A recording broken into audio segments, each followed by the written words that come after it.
welcome to the deep dive. I want to start us off today with a tiny kind of unfortunate moment I had last week. Oh, yeah? Go on. So I was running late, totally missed my connecting bus, and then immediately it starts pouring rain. Oh, no. Yeah, the kind of rain that just mocks your umbrella. Yeah. So I finally flagged down a cab, soaking wet, and the driver looks at me deadpan and just goes, "Bad day, huh?" Haha. Classic taxi driver philosophy right there. Exactly. And I almost just agreed, reflexively. But then I stopped and I thought, hang on, is it really a bad day? Or was that just a really, really frustrating, wet 5 minutes? That's a great distinction. Yeah, and that little shift, that quiet question, it really stuck with me. Because, well, how often do we let one little setback or one mistake or even just one harsh thought about ourselves, how often do we let that paint the whole picture negative? That mental framing is so crucial. And it's really the heart of what we're digging into today, this powerful, grounded way of thinking positively. Right. And let's be clear, we are definitely not talking about, forcing yourself to be happy all the time.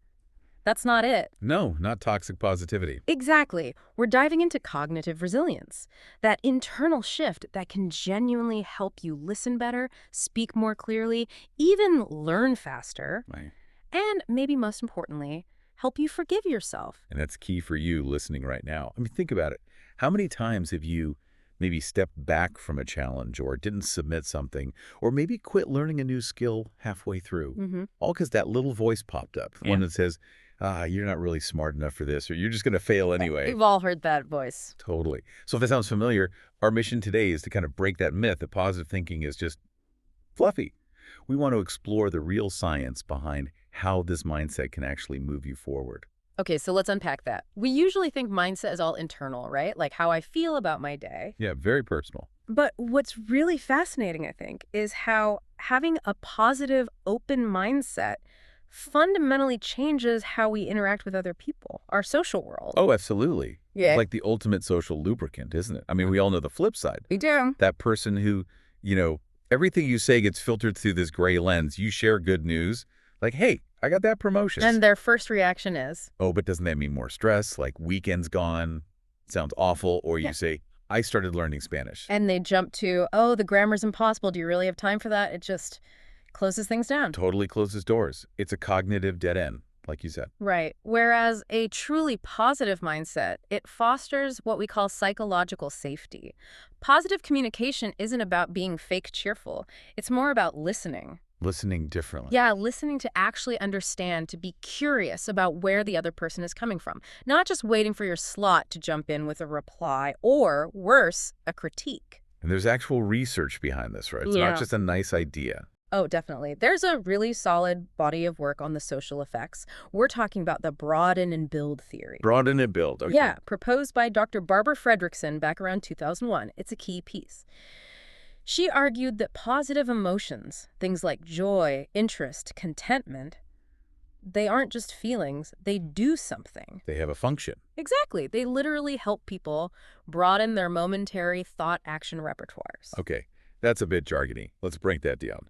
Hmm. What does broaden thought action repertoires actually mean for, us? It basically means when you're feeling positive emotions, your brain literally thinks more expansively instead of that narrow survival thinking you get with fear, like, fight or flight. Right, tunnel vision. Positive emotions enable a more global perspective. You notice more things in your environment, you become more creative, and socially, you're more tuned in to connection, to subtle cues from others. You're just more open. So if I walk into a meeting feeling, say, stressed and defensive, my thoughts are narrow, get through this, defend my point. Mhm. But if I walk in feeling interested, maybe a little optimistic, I'm actually noticing more.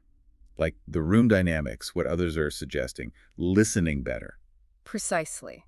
That openness is absolutely key for learning and for connection. It reminds me of that story you shared earlier about the student you had, the really quiet one. Ah, yes.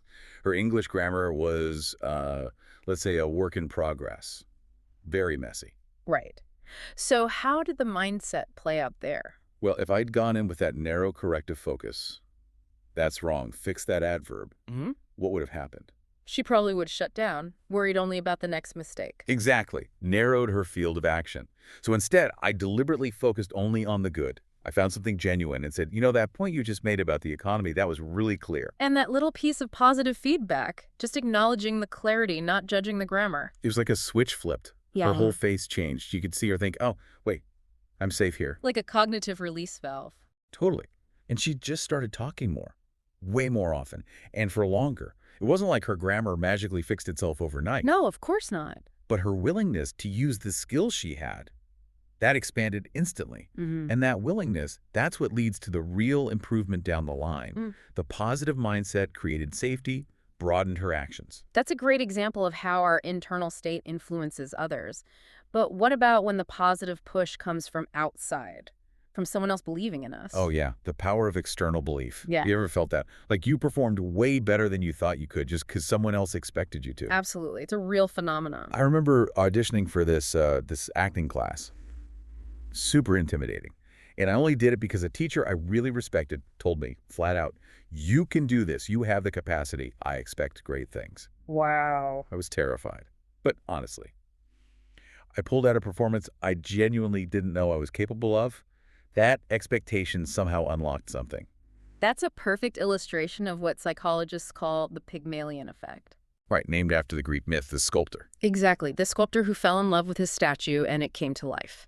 In psychology and organizational studies, it means that when someone holds high expectations for you, you're actually more likely to succeed.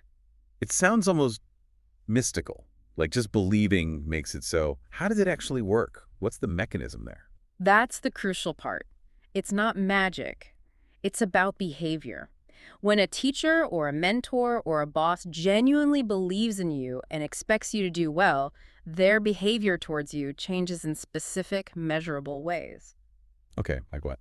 Well, research shows they tend to provide a warmer, more supportive emotional climate. They offer more detailed, more constructive feedback. They give you more challenging assignments, more opportunities to learn, and importantly, they give you more time and attention. Ah, I see. So the belief itself isn't the magic wand. The belief changes the actions of the person holding the belief. Precisely. And those actions, more support, more feedback, more challenges, that's what actually leads to the improved performance. The belief is the catalyst for investment. You got it. The external positive belief literally changes the learning environment. I saw this with a colleague once. Super nervous about public speaking. His boss sat him down, didn't focus on the nerves at all, just said, look, I've put you down to present this project next week. I know you've got the insights we need, especially for the Q&A. So stated it as fact, not hope. Exactly. The expectation was clear. My colleague didn't really have room to back out mentally. And you know what? He nailed the presentation. Absolutely nailed it. That's powerful. Yeah. But it makes me wonder, if positive expectations work like that, does the opposite hold true too? The Golem effect. That's a really critical question. And yes, unfortunately, the research strongly confirms the Golem effect exists too. Low expectations can become self-fulfilling prophecies in the negative direction. How does that work? Well, if a manager, say, assumes an employee isn't very competent, they might subconsciously give them less challenging work, offer vaguer feedback, maybe interact with them less warmly. And the employee picks up on those subtle cues. Absolutely. They sense the lack of confidence, their own motivation drops, maybe they stop trying as hard because they feel undermined, and lo and behold, their performance suffers, confirming the initial low expectation. Wow. Okay, so the stakes for how we talk to ourselves about ourselves are actually incredibly high then. They really are. If my internal script is constantly, I'm terrible at this subject or I always mess this up, I'm essentially applying the Golem effect to myself. You're creating that negative environment internally. Exactly. So the real key, the foundation for moving forward, is taking that positive external standard, the teacher's belief, the friend's confidence, and internalizing it. Making it your own belief. Yes. If you're listening now and maybe your default self-talk focuses on what you lack, try consciously shifting it. Maybe not to, I'm amazing at this, if that feels fake, but perhaps to something like, okay, I'm not where I want to be yet, but I am actively getting better. I'm putting in the work. I'm making progress. Right. I'm learning. Yeah. That kind of foundational belief, that's what propels you. That makes so much sense. And that internal shift, that belief, it really gets tested when things go wrong, doesn't it? Yeah. When you genuinely fail or mess up. Like my coffee incident. Ah, yes. Back to the coffee stain, the ultimate first date Nightmare. nightmare. Moment of crisis. Yeah. Huge brown splash, white shirt, disaster. And your first thought, you said, was pure self-attack. You idiot, you've ruined everything. Instantly. Yeah. That harsh voice is just so loud, especially for people who tend to be high achievers, right? We often equate mistakes with, I don't know, personal failure, moral failure almost. It's a common trap. Yeah. Because we tie our self-worth so closely to performance, that immediate self-attacking monologue, it's probably the biggest single threat to maintaining a resilient, positive mindset. So what do we do? How do we counter that in the moment? This is where mindfulness becomes such a practical tool. And again, it's not about pretending you're okay when you're clearly not. Right. Not ignoring the coffee stain. No. It's about pausing that automatic judgment spiral, creating just a little bit of space between the event spilling the coffee and your reaction, I'm an idiot. Okay, how? By just noticing, naming the feeling without judgment, like, okay, I feel really embarrassed right now. This is awkward. Just acknowledging the reality of the feeling. I remember going into the restroom and, instead of just replaying the horror, I consciously took a really deep breath. And I think I actually muttered out loud something like, okay, this isn't the end of the world. It's awkward, but it's just coffee. And that pause, that self-correction, that allows for something really powerful. Mindful gratitude. Mindful gratitude. Tell me more about that specific term. So it's not just general thankfulness. In clinical contexts, mindful gratitude means intentionally looking for and acknowledging something positive within a difficult or negative situation. Finding some good even when the bad is pretty obvious. Exactly. It stops the negative event from completely taking over your entire perspective, from catastrophizing. So in your case, maybe it was thinking, well, at least the coffee itself was good before I wore it. Yeah, or maybe, hey, you cared enough about this date to even wear a white shirt in the first place. Finding that little anchor. Right. You acknowledge the discomfort, you don't deny it, but you anchor yourself to something neutral or positive within the mess. And connecting this back to learning. That fear of making mistakes is huge, especially learning a language or a new skill. We know you have to make mistakes to learn. Absolutely unavoidable. If you're too afraid to make a mistake speaking, you simply won't speak. End of story. So positive thinking here is the framework that lets us handle those inevitable errors. Precisely. It's about reframing. Seeing a mistake not as a final verdict on your capability, see, I am bad at this, but as necessary data. Feedback. Like, okay, that approach didn't work. What could I learn from that? Yeah. Iteration, not a final defeat. Exactly. The people who ultimately succeed, they aren't necessarily the ones who never fail. They're the ones who can tolerate failure, learn from it, and get back up to try again. Resilience. Which leads us directly to probably the core strength needed for that. Self-compassion. Yes. And we really need to bust the myth that self-compassion is just being soft or letting yourself off the hook. Yeah, people think it means lowering standards. Right. But the research, especially Dr. Kristen Neff's work, starting around 2003, shows the complete opposite.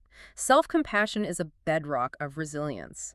People who practice it actually have less anxiety and depression. And crucially, they have more motivation to improve and fix mistakes. More motivation. How does that work? Because they're not paralyzed by shame or self-criticism. When you treat yourself with kindness after a setback, you feel safer to acknowledge the mistake honestly and figure out how to do better next time.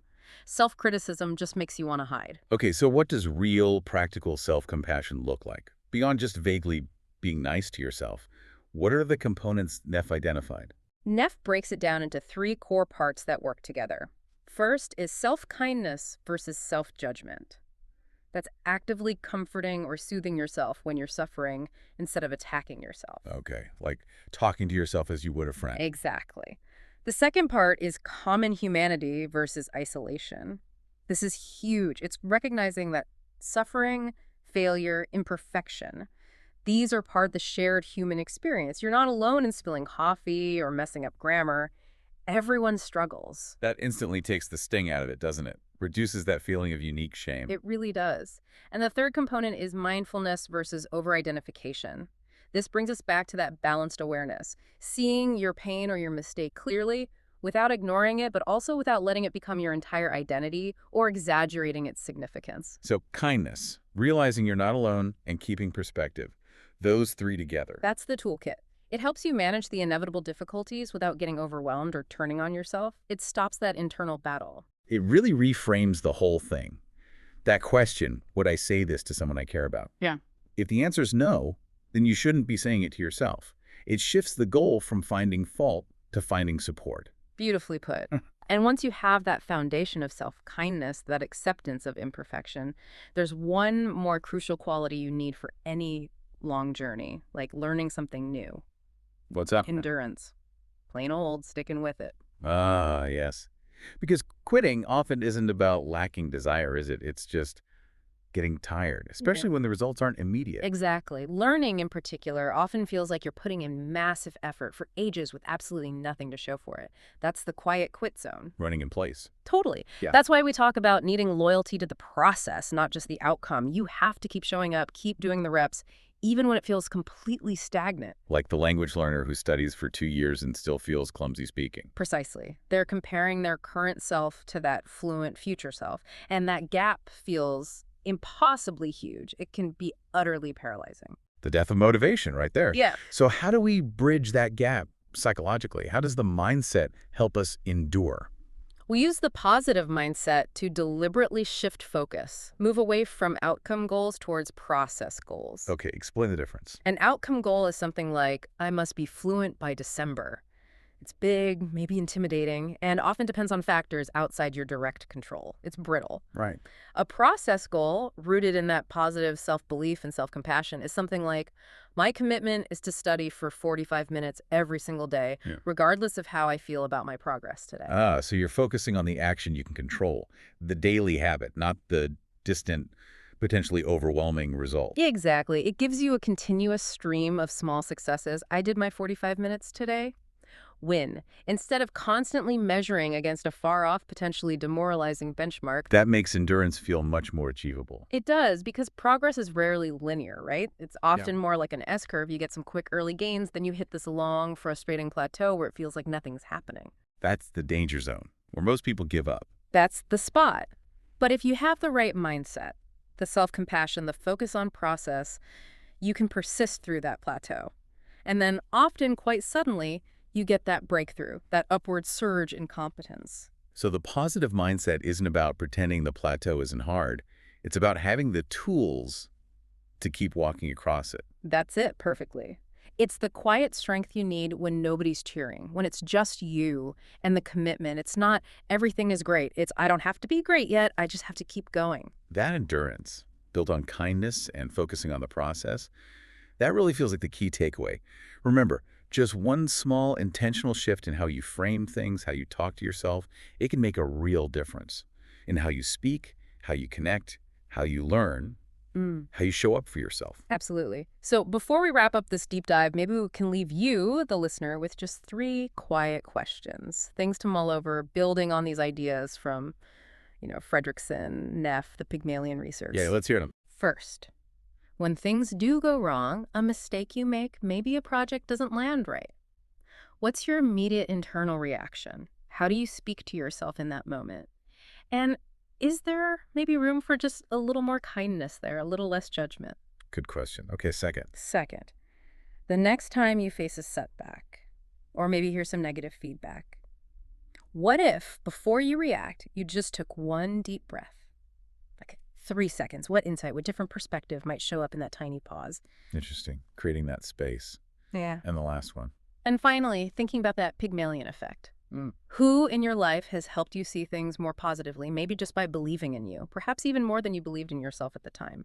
Maybe today's a good day to just send them a quick thank you, a little note. What's a lovely thought? Ultimately, this kind of positive thinking, it's about seeing reality clearly, the good and the bad, acknowledging the difficulty, but then making conscious strategic choices about the thoughts you focus on, choosing the ones that empower you, that fuel your commitment, that move you forward. So stay kind to yourself, stay open to learning, and keep choosing those forward-moving thoughts. Yeah, you're probably further along than you think. Keep growing. We'll catch you on the next deep dive.